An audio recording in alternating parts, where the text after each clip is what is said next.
കുടിക്കാൻ പൈപ്പിലും വെള്ളമില്ല, കുറെ കെറ്റിലും വെള്ളമില്ല. ദൈവമേ, ഇതെവിടെ എത്തിയ എന്റെ ആറ്റുകാൽ ഭാസ്കര. അങ്ങനെ ഒരു ദൈവം ഇല്ല. ഇത്തരം സന്ദർഭങ്ങളിൽ ഇല്ലാത്ത ദൈവത്തെ വരെ വിളിച്ചു പോകും. വരവ് director none other than Shaji Kailas.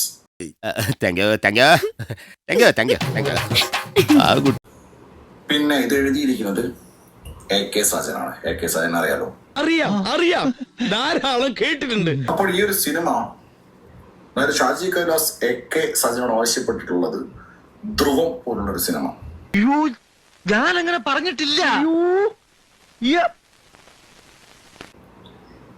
പക്ഷെ എഴുതി വന്നപ്പോ ഒരു ഇമോഷൻസും വെക്കാത്ത എന്തൊക്കെയോ കാട്ടിക്കൂട്ടിട്ടുള്ള ഒരു അപരാധ സിനിമ.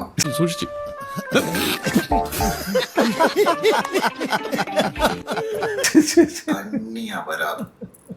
ഷാജി കൈലാസിന്റെ ഒരു ഫോൾ ഒരിക്കലും പ്രതീക്ഷിച്ചല്ല. കാരണം 90s ഇദ്ദേഹത്തിന്റെ സിനിമ കണ്ട എന്റെ മലയാളത്തിലെ ഏറ്റവും പ്രിയപ്പെട്ട സംവിധായകരാണ് ഷാജി കൈലാസ്. എന്നെ പൊക്കി പറഞ്ഞ് സോപ്പിടാനുള്ള പരിപാടിയാ കള്ളന്മാര്. അദ്ദേഹത്തിന്റെ സിനിമകൾ കണ്ട് അന്തം വിട്ടിട്ടുണ്ട്. അദ്ദേഹത്തിന്റെ മേക്കിംഗ് ഷോർട്സ്, ഷോർട്ട് ഡിവിഷൻസ്, വിവരമില്ലാത്തവനാണെങ്കിലും സത്യം പറയൂ. ഇദ്ദേഹം യൂസ് ചെയ്യുന്ന നമ്മൾ ഒരിക്കലും പ്രതീക്ഷിക്കാത്ത ചില പരിപാടികള്. പക്ഷെ ഇതില് FPV ഡ്രോണൊക്കെ പറത്തോ. എനിക്ക് തോന്നുന്നു ഇൻസ്റ്റാഗ്രാമിൽ നിങ്ങൾ ഏതോ പയ്യനെ പിടിച്ച് ചെയ്യിപ്പിച്ചാന്ന് തോന്നുന്നു. എത്തൊരു വെറുപ്പിക്കലും മടിപ്പിക്കലുമാണ്. ഞാൻ പറഞ്ഞില്ലേ, ഡ്രോൺസ് ചുമ്മാ വഴിതെറ്റൊക്കെ പറക്കുക. ഇനി ഒരു വാക്കിയാൾ മിണ്ടിയാൽ ഉറപ്പായിട്ട് ഞാൻ ഇയാളെ തല്ലും. അതൊക്കെ ഇതിനകത്ത് ഉൾപ്പെടുത്തിയിട്ടുണ്ട്. ഷമീർ മുഹമ്മദ് ആണ് എഡിറ്റർ. എന്ത് പറ്റിയോ അദ്ദേഹത്തിന്? അറിയാലോ, അത് ഇതിനകത്ത് വന്നപ്പോഴേക്ക് പൊന്തക്കാട്ടിലും കുറ്റിക്കാട്ടിലും പുല്ലിനിടയിലൊക്കെ കിടന്നിട്ടാണ് ശരവണൻ സാധനം പിടിക്കണത്. അതിനൊന്നും ഇല്ലേ? ഞാൻ നോക്കുമ്പോ ജോർജ് പാറപ്പുറത്തിരുന്നിട്ട് ഭയങ്കരമായിട്ട് ഒരു ഇമോഷണൽ ആയിട്ടുള്ള സീനാ. സിഗരറ്റ് ഒക്കെ വലിക്കുന്നത് തോന്നുന്നു. എന്റെ വായിക്കാത്ത കയറിയിരുന്ന് വിടുവിച്ചാലേ ശരിയാവും. അപ്പൊ മുന്നിൽ പുല്ല്, ജോജുവിന്റെ ഫേസ് കാണുന്നില്ല. പിന്നെ എങ്ങനെയാണ് ജോജുവിന്റെ അഭിനയം നമുക്ക് കാണാൻ പറ്റുക? പുല്ല് വെച്ച് മറച്ചെറിയുന്നേ. അങ്ങനെ ഉടനീളത്തിൽ കുറെ പരിപാടി ഉണ്ട്. അങ്ങനെ പുല്ലും ചെടിയിലും വെച്ചിട്ട് സീൻ മറച്ചിടയാ. ഈശ്വര, ഇവിടെ ആരില്ലല്ലോ ഇതൊന്ന് പറഞ്ഞു ചിരിക്കാനായിട്ട്. നമുക്ക് കാണാൻ പറ്റുന്നില്ല. പുല്ല് കാണാൻ വേണ്ടിയിട്ടാണ് സിനിമ. ശരി, അത് ശരിയാക്കി എടുക്കാം. വേറെ ഷോട്ടിൽ ബോബി കുര്യന്റെ മുഖം കാണുന്നില്ല. കാരണം എന്താ, അപ്പുറത്തൊരു ഇലയുണ്ട് മരത്തിന്റെ മുകളിൽ. അതിന്റെ ഷേഡ് വന്നിട്ട് അത് ചിലപ്പോ ഈസ്തെറ്റിക്കലി ചെയ്താണോന്ന് അറിയില്ല.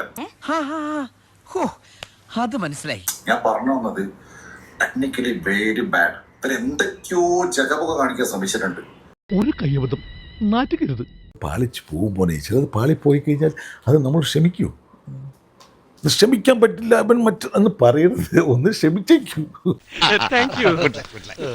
എന്ത് തങ്കപ്പെട്ട മനുഷ്യനാടാ. ഇവനെ പറ്റി നീ തോന്നിയ ദിവസം പറഞ്ഞത്.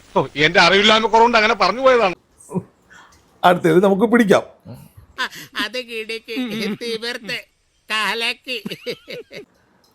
ഞാൻ ഒരുപാട് ഇപ്പോൾ നമ്മളിപ്പോൾ ഇവരുടെ അടുത്ത് ഞാൻ ചോദിക്കുകയാണ്, ഈ നമ്മൾ റിവ്യൂവേഴ്സിൻ്റെ അടുത്ത് ഒരു ഗംഭീര സ്ക്രിപ്റ്റ് എനിക്ക് തരൂ, ഞാൻ മനോഹരമാക്കാൻ ശ്രമിക്കാം. എനിക്ക് ഈ കിട്ടുന്ന സ്ക്രിപ്റ്റ് ഒന്നും ശരിയാവുന്നില്ല നിങ്ങൾ പറയുന്നു. ദൈവത്തോർത്ത് ഞാൻ പറയുന്ന ഒരു ഗംഭീര സ്ക്രിപ്റ്റ് എനിക്ക് തരൂ, ഞാനത് ചെയ്തു തരാം എന്ന് പറഞ്ഞാൽ എനിക്കത് അതിനുവേണ്ടിയാണ് ഞാൻ വെയിറ്റ് ചെയ്യുന്നത്. ഇതിനാണ് അവനവൻ പാരാന്ന് പറയുന്നത്. അതിഗംഭീരമായിരിക്കണം എന്ന് പറഞ്ഞാൽ ഞാൻ തന്നെ ഞെട്ടിക്കണം. ആ സ്ക്രിപ്റ്റ് ഞാൻ കണ്ടിന് കേട്ടോ, ഓ ഇത് തകർക്കണമല്ലോ എന്ന് പറഞ്ഞു. ഞാൻ വരട്ടെ. എങ്ങോട്ട്? അല്ല, ഞാൻ പോട്ടെ.